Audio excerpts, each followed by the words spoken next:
Okay, Matt Traum again. I like to put those breaks in between the videos to make them, about 7, 8 minutes long at the most, to give you guys kind of a chance to get up, go to the bathroom, take a break, whatever you want to do, so that you don't lose focus. So where we were last time when we stopped was looking at this decision point in the engineering design process, and this is a point where we've finished our conceptual designs and we're meeting with a customer for them to tell us whether they like our ideas or not. There's really two outcomes here. One is that the customer likes what you've come up with, in which case you move forward in the engineering design process.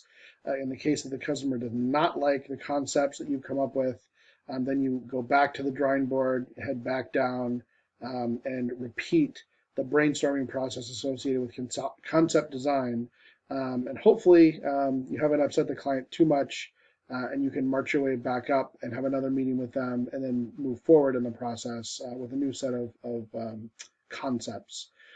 So provided you've passed this decision point, the next step is down selection phase 2. This is where you use a down selection matrix, which I think you've used before in some of your lower division design courses.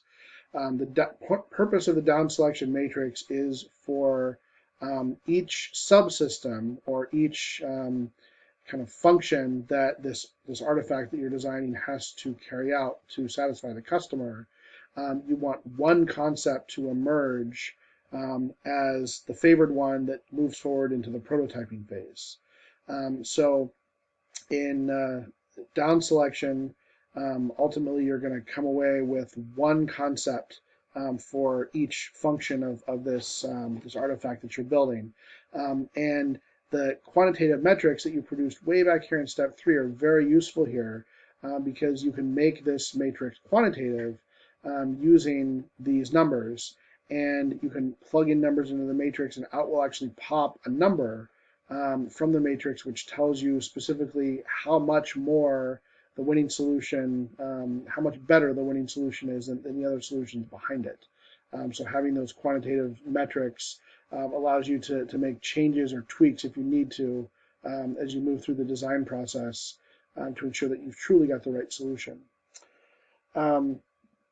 Okay, so now we're going to move on to preliminary design. This is step number 8. Preliminary design takes the concepts that came out of the down selection matrix in step 7 and combines them all together into sort of the first fully functional prototype system, which of course you're designing on paper, you're not building yet. But there is kind of a cyclic iteration process in step 8. So you're going to have configuration design, which is the design of the whole overall system, and then you're going to have parametric design, which is the design of the individual components. And as you change the design of the individual components, they're coupled and linked to each other, and so it changes the overall system design, and then changes in the overall system design, of course, necessitate changes in the individual components. So you find that you're kind of cruising around this iterative cycle as you're doing preliminary design and trying to converge to one final idea where you've got all the concepts appropriately represented in something that you could actually prototype. The next step then is a preliminary design review. So you're again going to sit down with your customer and you're effectively now at a decision point. So you present your prototype concept to the customer, and really here it's another decision point. 3 things can happen. So one, the customer can say, yes, I really like your ideas, in which case you march forward in the engineering design process, which is great. Or the customer can say, I like the original concepts, but I don't really like the preliminary prototype that you've developed.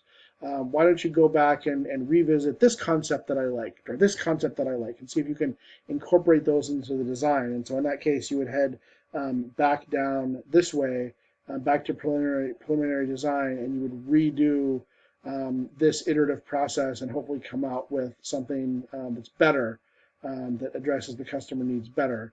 The third possibility is that you really upset the customer. They really don't like what you've come up with. They give you a capital no with an exclamation point, in which case you get kicked all the way back up here and then back down this way back to concept design. So this is concept generation. Um, so you have to brainstorm a whole new set of concepts and walk your way through this entire process again before you get back to this decision point. This probably will only happen one time. If it ends up happening twice, you'll likely get fired by this particular client.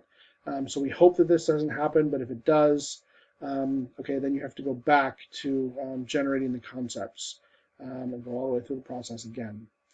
Okay, well, hopefully that didn't happen. Hopefully the customer liked your ideas, in which case you jump into the detail design phase. So this is the phase where you go from kind of the paper prototype where things were still a little bit fluid and not really pinned down to generating engineering drawings. So a fully functional, fully operational CAD model where you can move things around in three-dimensional space and see how all the parts will interact with each other, and then the drawings that a technician would potentially use to build the working prototype is what you would do in this detailed design phase.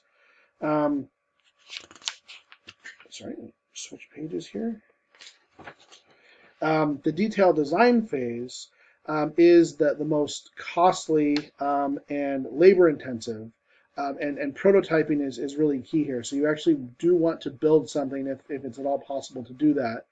Even if it's not a functional prototype, just a mock-up that gives you a sense of like how big things are, how difficult it is for things to fit together, whether they're easy to assemble or not. Like all of that can be sorted out through prototyping.